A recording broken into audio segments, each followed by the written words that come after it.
One of the first qualities of a warrior is courage. You want to live your life from now on with courage. That most people take their talents, abilities, and skills to the grave with them because of lack of courage. And courage is not the lack of fear. Courage is the willingness to do what it is you need to do, what you are called to do, in spite of the fear.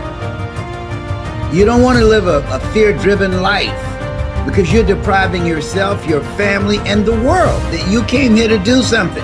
That's why we're told constantly in the book of life, be of good courage. Because there's stuff that's going to happen that requires that you have courage, that you stand up inside yourself and face it and handle it. Most people in a fearful situation, they forget everything and run, but there are few that in a fearful situation, they face everything and rise with courage. And that's who you are. That's why you're listening to me now, because there's something you want to do. And when you're going outside of your comfort zone, it takes courage. Most people, the majority of people, die within their comfort zone. They're not risk takers. They go through life trying to play it safe. Let me share something with you. There's no safe position in life. If we don't know anything else, if we have not learned anything else from the coronavirus, there's no safe position in life. You can't get out of life alive. You got to die to leave here. And so this is a time that you want to live your life full and do the things that you think about. Sure, you want to keep social distancing from people and from particularly toxic, negative, energy draining people. You want to keep social distance from them. Why? Because people rub off on you. But you're here to do the greater work. You're here to do something. You've got to live life like you mean it. When I decided to speak, I went at it hard because I didn't want to be just a speaker. I wanted to be a speaker that stood out, that made a national and global impact. And you can do that too. That's why you're listening to me. You have some talent, you have some knowledge, you have some experiences. You've seen some stuff. And there's some things in you don't want to take to your grave with you. So when you live like a warrior, you live courageously. You're fearless. Need motivation? Watch a top 10 with the Believe Nation. Hey, it's Evan Carmichael, and I make these videos because you are probably the most ambitious person in your circle, but you know you're capable of more, and you get that push by surrounding yourself with the best. So today, let's learn from one of the best, Les Brown, and my take on his top 10 rules of success. Enjoy.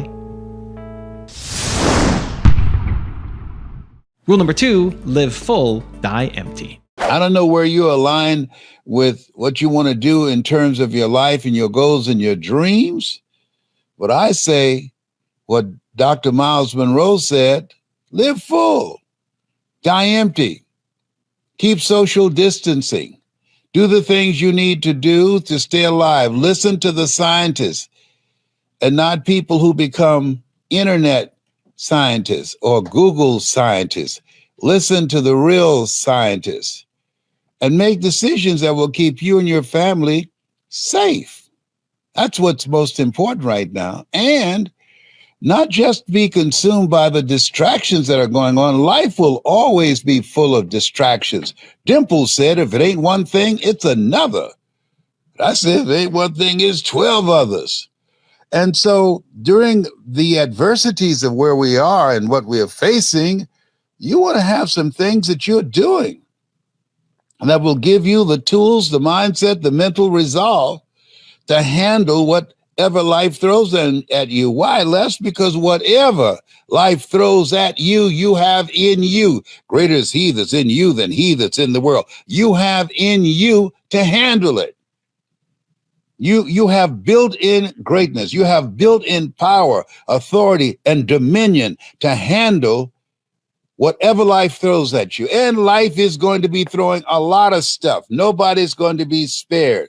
That's why Viktor Frankl called it unavoidable suffering. But suffering is a choice. You have a choice because you can suffer or you can choose to do whatever you need to do to liberate yourself, whatever you need to do to reinvent yourself, whatever you need to do to get the help that you need to overcome whatever you are stuck in right now. Rule number 3, use the power of imagination. The biggest challenge I had to overcome, and it's a continuous challenge, is allowing myself to see myself beyond my circumstances and mental conditioning, to live out of my imagination rather than my history. When you are raised in a culture that constantly demean you, marginalize you, and stifle your potential to move forward. I remember reading a quote by a guy named Richard Wright, who said, "The impulse to dream has been slowly beaten out of me through the experiences of life." So just imagine in 1963, when I graduated from high school, now that's a long time ago. my grandson said, "Grandpa, how old are you?" And I said, 75. He said, "You are old." In 1963, here's what the statistics were in 1963. That if you're an African American, you're the last hired and the first fired. If you're an African American, that a white college trained Black person has less of a chance of getting a job than a white high school dropout. That's in 1963. Wow. According to the Federal Reserve, that still exists. So just imagine when an African American graduates from college and in debt, that a white high school dropout today will earn more money, 3 times more money than that Black college graduate. 3 times more, all right? Why? Because of his paint job. I'll never forget, Louis, I saw an interview with Larry King, and this white supremacist was being interviewed. And he said, "Tell me, why do you hate Black people?" He said, "Because they're Black." So, and he said, "And?" He said, "And I'm white." So Larry said, "What did you have to do with that?" And this white supremacist said, "What?" He said, "What did you have to do with your being born white?" And he didn't have an answer. He just got quiet. And Larry, in that question, that strategic question, it created an aha moment, hopefully, for that young man. I saw this video yesterday. This lady said, "I've got grandchildren. I hate y'all, and I'm teaching my grandchildren to hate you too." Wow. Yes, and I'll never forget when I was on a bus coming back from Miami Beach with my mother, and they had signs on Miami Beach that said, "Jews, dogs, and coloreds not allowed." And so I asked my mother, I said, "Mama, why do they hate us so much?" And she said, "Leslie, I don't know, but don't you ever be like them. Don't you ever be like them. God is love. And he who dwelleth in love dwelleth in God and God in them." You love people regardless of how they treat you. Rule number 4, find a mentor. What we have to do is realize you can't read the label when you're locked in the box. That's why it's important, the work that you and Carol are doing. You have to have somebody with a trained eye, somebody with experience that can take you to a place in yourself that you can't go by yourself because you can't see the picture when you're in the frame. And just think about sporting teams. When a team loses, they don't fire the team, they fire the coach. Why? Because that coach can get something out of them that they can't get out of themselves, regardless how talented they are. Michael Jordan, considered one of the greatest basketball players of all times. Michael Jordan has won some championships, but he never won them without Phil Jackson. And Phil Jackson has won championships, but he's won them without Michael Jordan. So you have to have a coach, someone that can see what you can't see and be able to call it out, to extract it. I had a lady tell me she didn't have any story. When I finished with her, oh my goodness, her story was breathtaking. Yeah. I could, I mean, I said, baby, look here, I don't smoke, I don't drink, but I need some reefer in here. I said, my goodness, this is just too much. Sometimes you think you got some problems, you listen to somebody else's problems and say, you know what? I'm fine. Also, to make sure you're actually taking action after watching this video, I've designed a special free worksheet just for this video. The worksheet will highlight all of the lessons learned in this video, as well as pull out our 3 favorite learnings and quotes that will inspire you to actually do something. The worksheet will also give you space to write down what your key takeaways are and your specific plan of action to make sure you're getting results. If you want the worksheet designed specifically for this video, absolutely for free, there's a link in the description below. Go click on it and start building the momentum in your life and your business. I'll see you there. Rule number 5, develop your mind. Reading those, he said, if you want to become successful, number 1, develop your mind. And he was a fan of Earl Nightingale, that you don't get in life what you want, you get in life what you are. The strangest secret in the world. I've listened to that so many times. I've wore it out. And then the other thing he said, develop your mind. Next thing he said, practice OQP, only quality people. Surround yourself with people that you can learn from, people that have more than you, people that will help you to grow mentally and emotionally and financially and spiritually. And the next thing he said, which is the master key to opening up new worlds for you, is your ability to communicate. Because once you open your mouth, you tell the world who you are.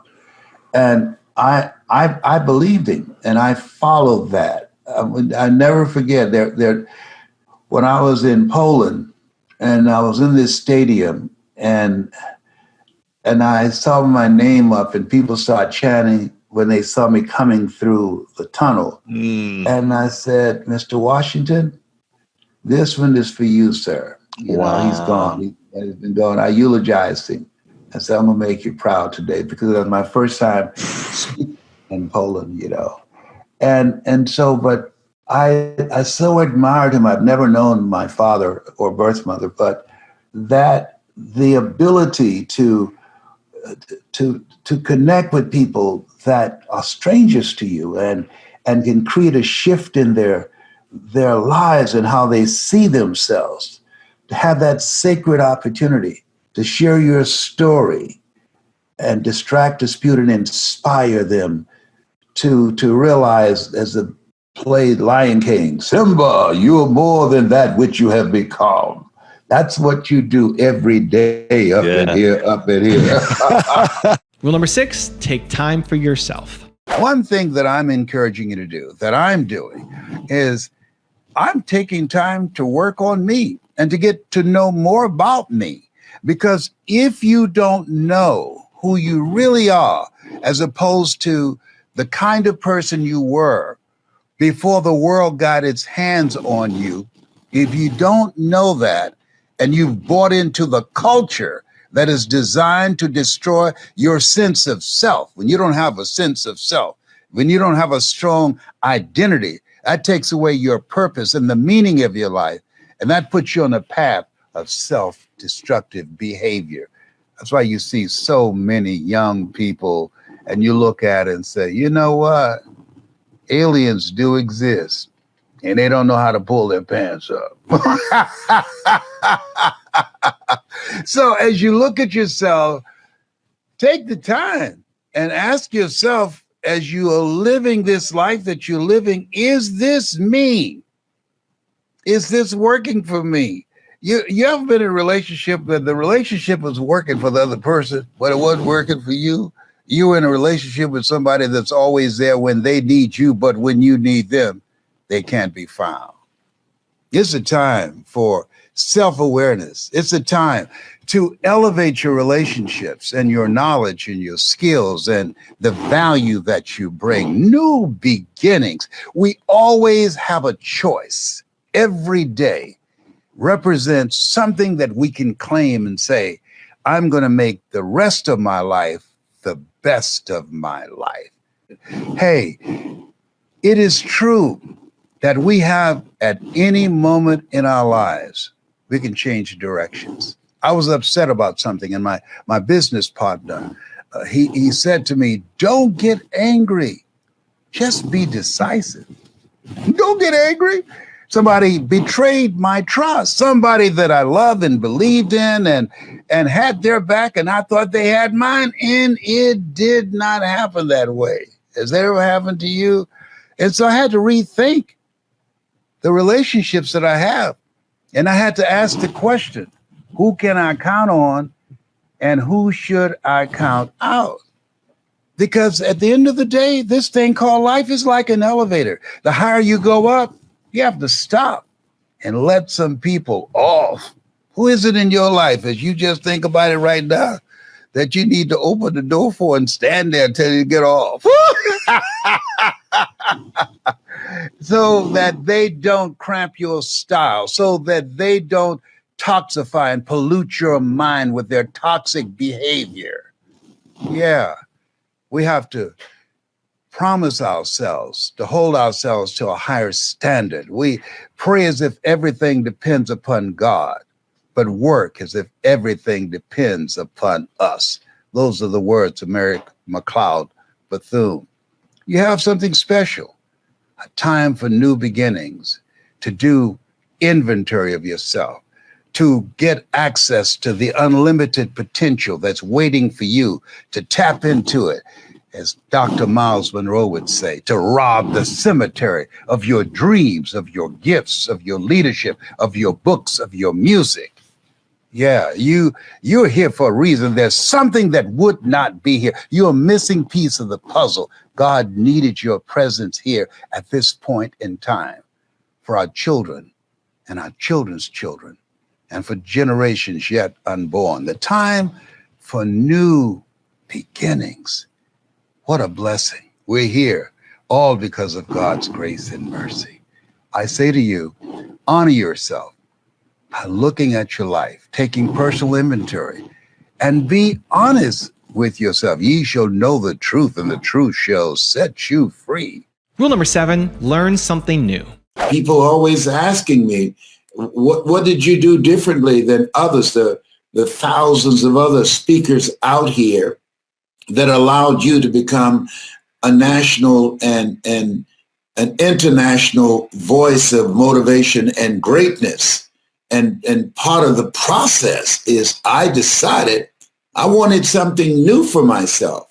I wanted something new for my family. And I wanted to be able to control my own destiny. I didn't want to be a volunteer victim. We've been conditioned. We've been trained for a job. Things have changed. You got to be an entrepreneur now. You want to create something that you can control. You want to create and have something that you determine how much you're worth, not somebody else determining that. And today you have to live life like you mean it. This is no time that things have changed. We've got to change. We've got to change and with a fierceness, because that's what it is. That the things that are dramatic and the millions of people that are emboldened and determined to hold you down, we've got to be stronger than them and more determined than them. Everybody can use this. What I'm going to talk about today, the value of improving yourself and working on yourself. One of the deciding factors, I was working on a job and I asked in advance, could I go on vacation? I followed the guidelines. And at that time, it was like 2 to 3 weeks. I asked. And when the time came, they told me no. And I asked the general manager, why? Look, I did it within the parameters of what you've laid out for me. Why are you telling me no? You know what he said? Because I can. Whoa. And if you go, you won't have a job when you get back. Now, this is why it's important to work harder on yourself than your job. Because he knew I have a family. He knew I had car note, mortgage note. He knew I needed the money. He knew that I just couldn't go out and get a job making the kind of money that I was making there because I had not been working on a transition skill. I had not been working on developing myself. I was putting more time and more effort on the job than myself. I'm not talking to you about something that I don't know. I'm 75 years young. And so I got an attitude. And see, it's not enough to get an attitude and get upset. I put that energy into learning something new. I was like Fannie Lou Hamer, sick and tired of being sick and tired, to the extent I wanted to be my BYOB, my own boss. I wanted to be my own boss. And so I decided to learn something new. You want to learn something new in this environment where millions of jobs are being lost because of the coronavirus. And over 47 million jobs are projected to be lost because of artificial intelligence. This is a new era. It's called the end of work. The end of work. Things are going to be automated. Even jobs like being a waiter or working in McDonald's. There's some across the country. There are no people in there. Banks, you can go in. You used to see a lot of people in a bank. I went into a bank the other day. There's only one person there, a long line. Why? They've been replaced through technology. Hello? Put voice in the comment section and learn how to do something that's you. John H. Johnson, who, with a $500 loan from his mother, built a $4 million empire. He said something I always keep in mind. There's no defense against an excellence that meets a pressing public need. What's pressing today less that I have? Do you have a story? Have you overcome some stuff? Have you made some mistakes? Have you gone through a divorce? Have you had some setbacks, some failures, and you got through it? You survived?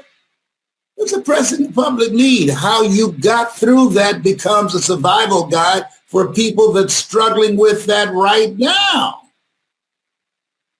That's what it is. Your story is powerful. That's why Steve Jobs said the storyteller is the most powerful person in the world. And so the key to today, making it today, with all the uncertainty, what's major is to have your mind focused. Now, you want to keep social distancing from people. Don't join the crazies now. This coronavirus, it does not play. You want to respect this. My grandchildren came over. Hey, Papa. They're looking upstairs. Hey, Papa, I love you.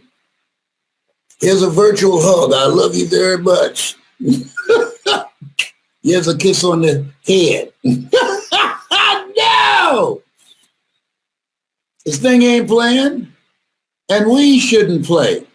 And don't play with your future. You take charge of your future. Learn something new. Learn something new. And don't take forever to do it. Learn it from somebody who's accomplished and achieved what it is you want to achieve in the area that you love, that's you. Life is too short and unpredictable to spend 8 or 60 hours a week doing something that's not you just to survive.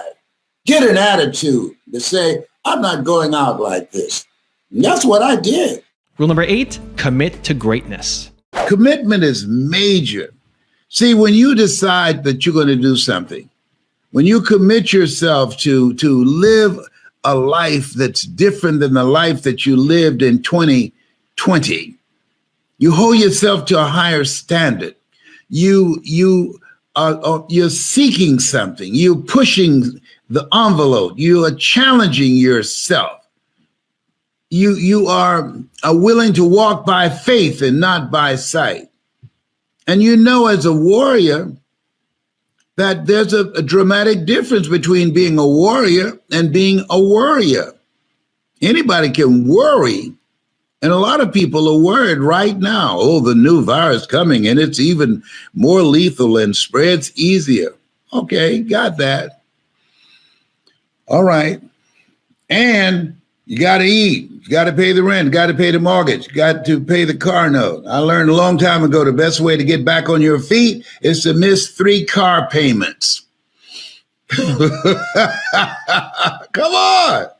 Yeah. But you don't want to be reckless. You don't want to die for a job. No. If somebody asks you, hey, sign here, and in the event you get sick, you go on sue us. Do I look like Mr. Kadumbo? No. Create something else.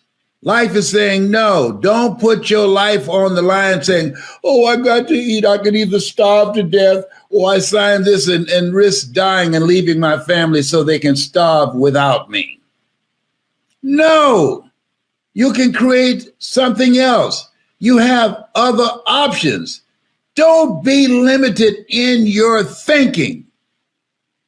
I did that for years.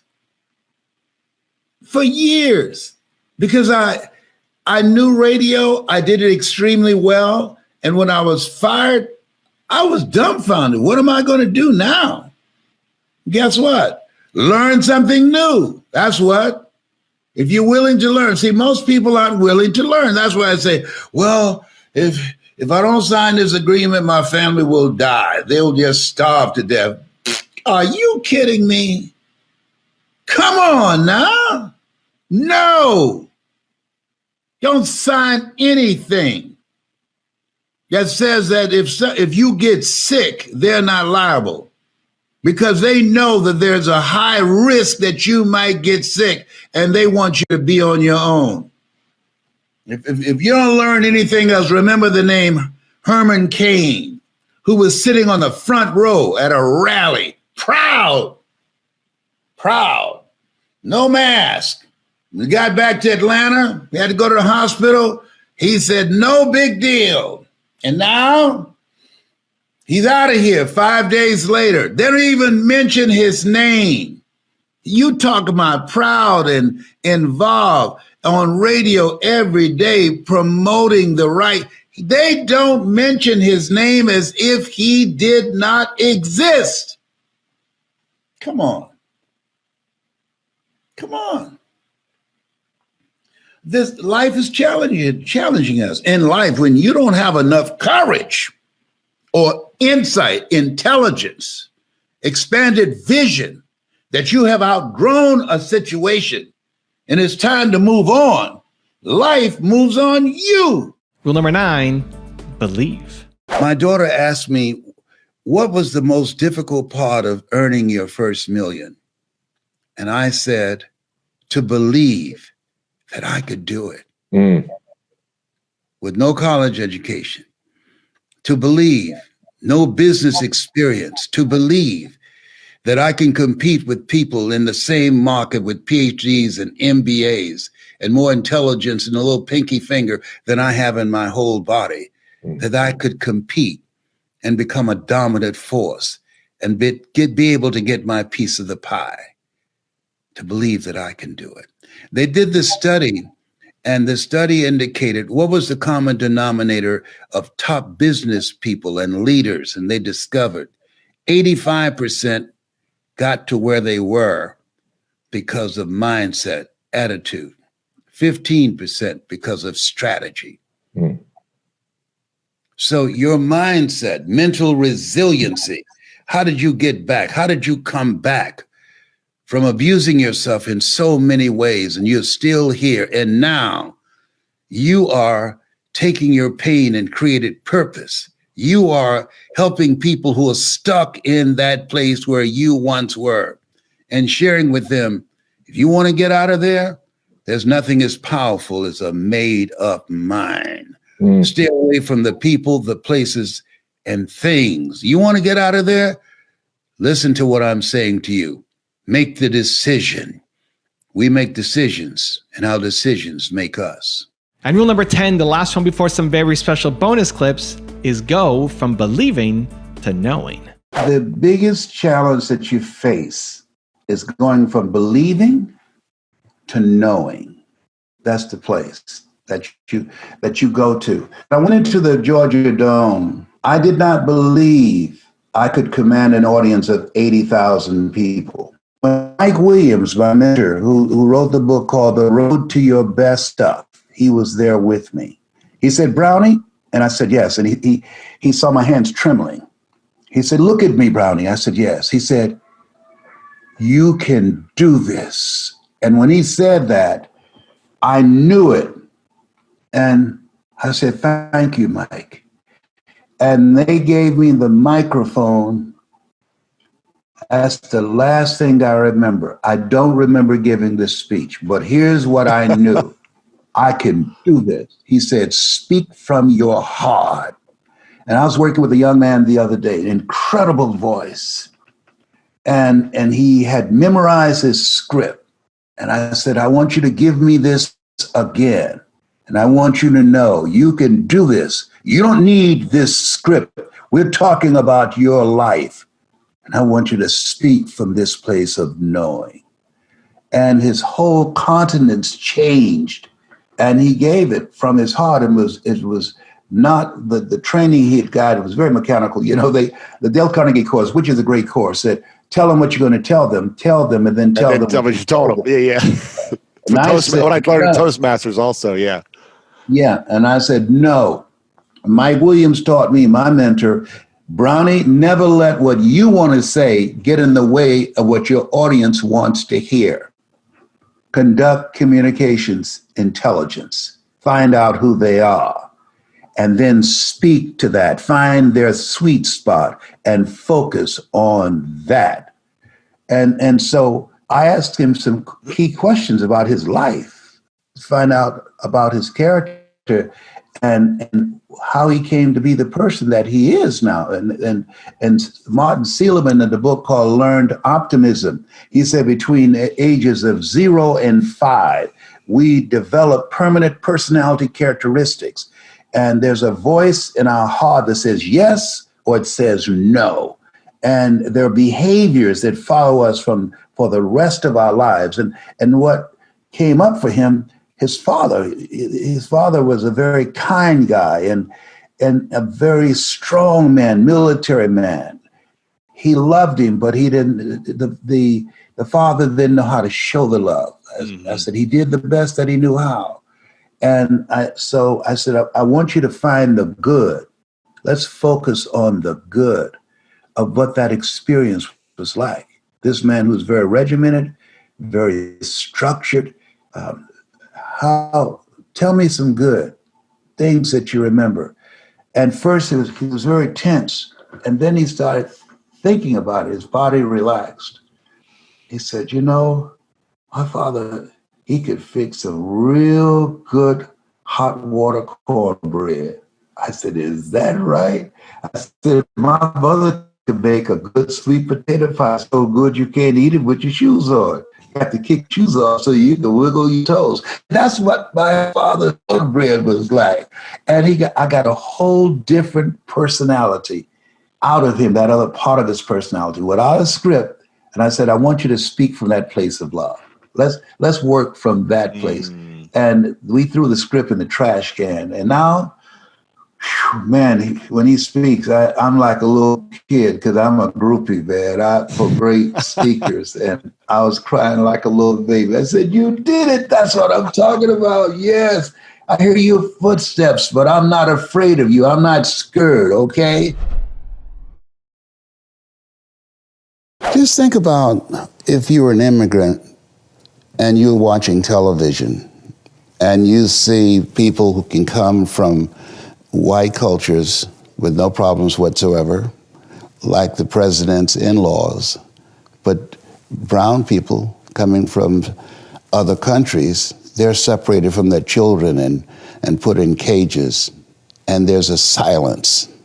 There's not millions of people protesting and saying, this is not who we are as a country. This is inhumane. I believe that all of us have a responsibility that we want to live a life that will outlive us, the work that you're doing. There are people that you will never meet, whose lives that you've transformed, that you're living a life that will outlive you. Just think about the fact that this program has given a lot of people hope, and there's hope in the future. It gives you power in the present. Every 40 seconds, someone commits suicide. But because of something you say or some guest that you've invited, and as they share their story, you interrupt that story of being hopeless and powerless and not wanting to be here anymore. And because they took the time to watch, you create an experience. Oliver Wendell Holmes said that once a man or woman's mind has been expanded with an idea, concept, or experience, it can never be satisfied to going back to where it was. And so at the end of the program, at the end of one of your presentations, there are people who, because of you, their lives will be transformed, and they will become a pencil, as Mother Teresa would say, in the hand of God, and start writing a new chapter with their lives. I always do a needs assessment. When I'm training speakers, I tell them, don't assume you know. Each audience is a different type of personality. Each area of industry, if you want to go big, if you want to speak globally, you want to become an expert on the audience. You got to learn and you got to study them so that you can have the versatility and flexibility to speak to any type of audience with your story and be able to transform them individually and collectively. And that impact will drive your income and your requests. The average speaker get around 25 to 30 requests a year. I get over 3,000 because of using that principle. And many of the speakers that I've trained now, and some of them have passed me using the same technique and strategies and have made millions of dollars. In life, what we're doing right now, it is, to me, an experiment with life. There's so much noise in this world. And most people never achieve their goals because of the noise, because it is so distracting. One of my students, her name is Stacy N.C. Grant, and she wrote a book called Action, Action, Despite the Distractions. And so what most people do, they stop and they look around. The reason that Lot was saying, don't look back, is because you become paralyzed when you allow yourself to be distracted and seduced by the noise of life, that you have to discipline yourself. The road to life is straight and narrow, and few there be that find it, because few there be that are willing to focus their minds.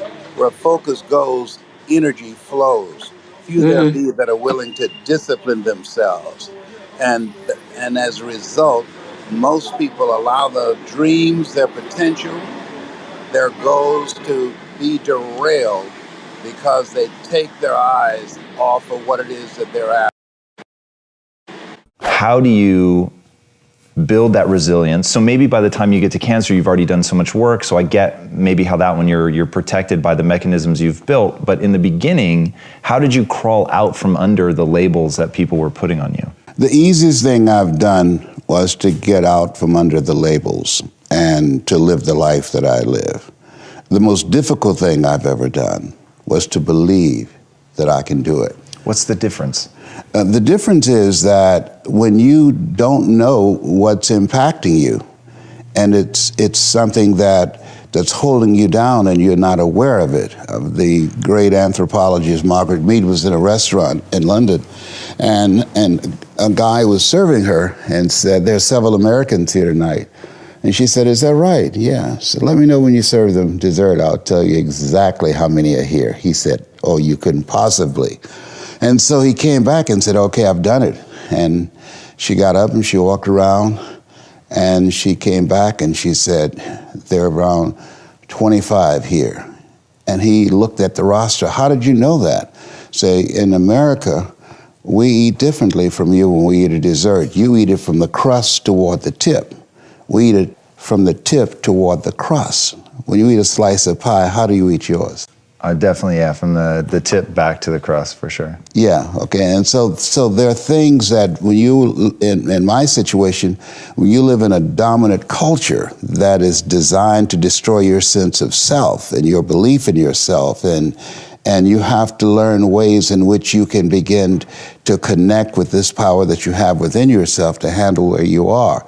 The key is to be constantly in a perpetual process of discovering the truth of who you are and fighting constantly to look for ways in which you can escape the inner conversation. I speak to audiences around the world, and I train speakers as well, and I tell them that when you speak, that there's an objective that you want to achieve when you speak to an audience, because how people live their lives is a result of the story they believe about themselves. So you as a speaker, when you speak in this program, when people see you, what you do is distract, dispute, and inspire. You distract people from their current story with your guests and the questions that you ask.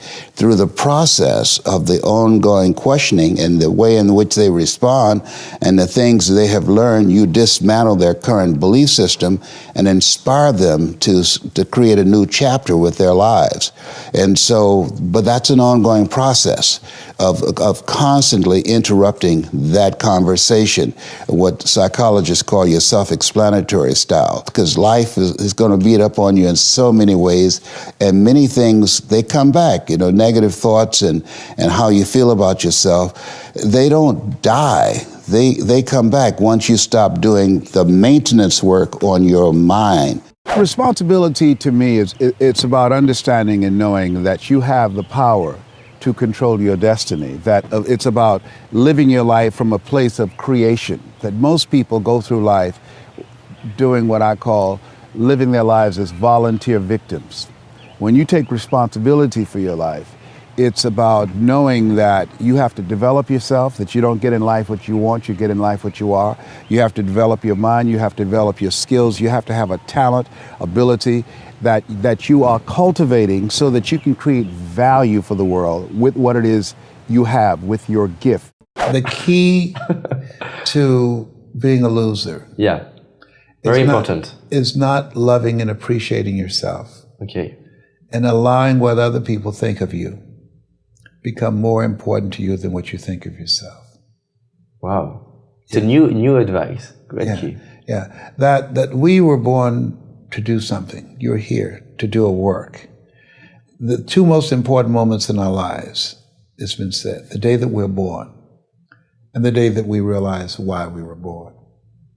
And if you don't know, if you want to live a life of misery, don't try and find out. But if you want to live a life that has meaning and value and a sense of direction, spend as much time as you possibly can to answer the question, why am I here? And not so you wonder yourself a lot of time. Yes, and don't ask what is the meaning of life. Ask what is the meaning of my life? What am I supposed to do? What is this work that I was chosen, that God saw something in you, that you were chosen 1 out of 400 million sperm. He saw something in David. What was it that he saw? He saw something in Judy. He saw something in Les. There was something that caused us to be here. And I believe there's a work for us to do, that there's something that if we don't do it, that the world will be deprived. And finding out what that something is, that element, the element is when what you love to do and what you were born to do come together that will allow you to show up in life in a bigger way.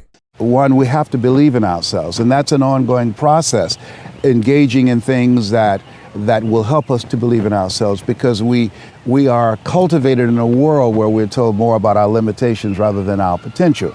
And so faith comes by hearing and hearing and hearing. And so we have to constantly go to seminars, go to workshops, listen to audio programs, and read books that will help to expand our vision of ourselves, of what's possible for us. Talk to me about the value of a coach, having a coach and having a mentor.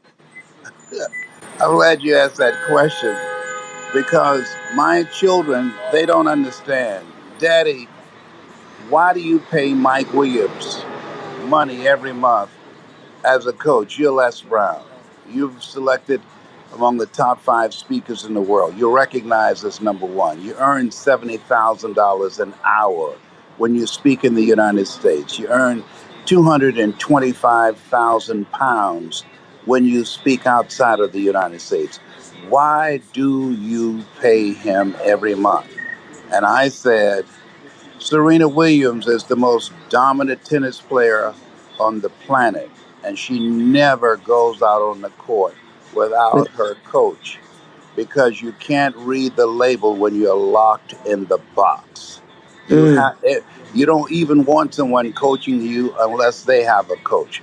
And I have that. I have a coach because there are things that a coach can see that you can't see when you're under fire, when you're going through the stuff. And you have to have somebody with a trained eye and experience that you've developed a collaborative, achievement-driven, supportive relationship with that will allow you to navigate the storms of life. And when life staggers you, that can help you get back in the game again and do the rope-a-dope and Muhammad Ali shuffle. Part of what allowed me to break through that the speaking industry with the Good Old Boys Network, and they were going around, the speakers were giving speeches and regurgitating information, as you are aware, from the book Think and Grow Rich by Napoleon Hill. Yes. Well, my mentor, Mike Williams, who wrote the book called The Road to Your Best Stuff, The Road to Your Best Stuff, he said, Brownie, if information could change people, everybody would be skinny, rich, and happy. Yes. Yeah, so what I do and how I train speakers is to use your story to create an experience. Oliver Wendell Holmes said that once a man or woman's mind has been expanded with an idea, concept, or experience, it can never be satisfied to going back to where it was. So you attract the attention, and with an experience that you create, the experience of your customer, the experience that you're able to create, and that interaction with the people that you want to attract, that you then direct that attention. There's a reason that Steve Jobs said the storyteller is the most powerful person in the world. And he knew that. Here's a guy to talk about a product, and people have set up camp outside the store for 2 and 3 days, sleeping outside to get something they haven't laid hands on. They just heard the story about it. Khalil Gibran, in the book called The Prophet, he said, more than thirst and hunger, humans need stories.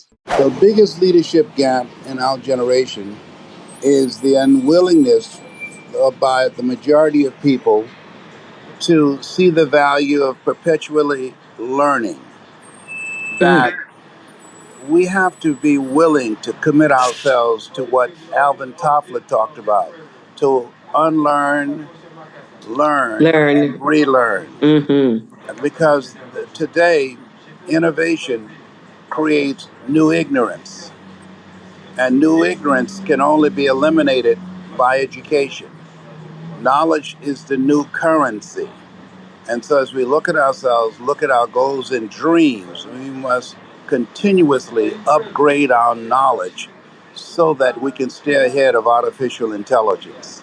To me, success is living a life of service. It's thinking about how is it that my life can be an instrument to leave the world in better shape than how I found it. It's what is it that I can do that I can give to others that I bring? If it's my music, if it's my artwork, if it's my words, if it's living a life of a Mother Teresa, if it's one of a Winston Churchill, if it's a President Barack Obama, it's about making an impact with your life. To me, of being of service to humanity. That to me.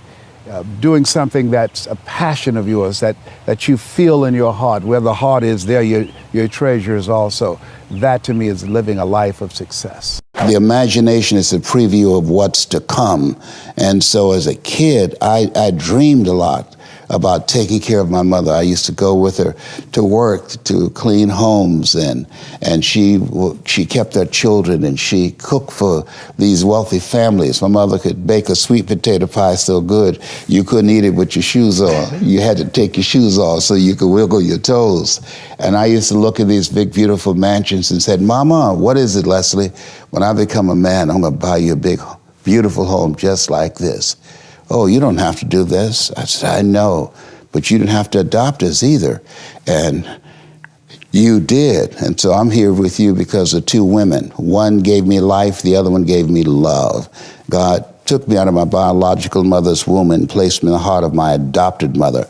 And because of her example and my love for her and the passion that I felt in my heart, I've got to do something to make her proud. I've got to do something to put myself in position to be able to take care of her. That drove me. Nietzsche said, if you know the why for living, you can endure almost anyhow.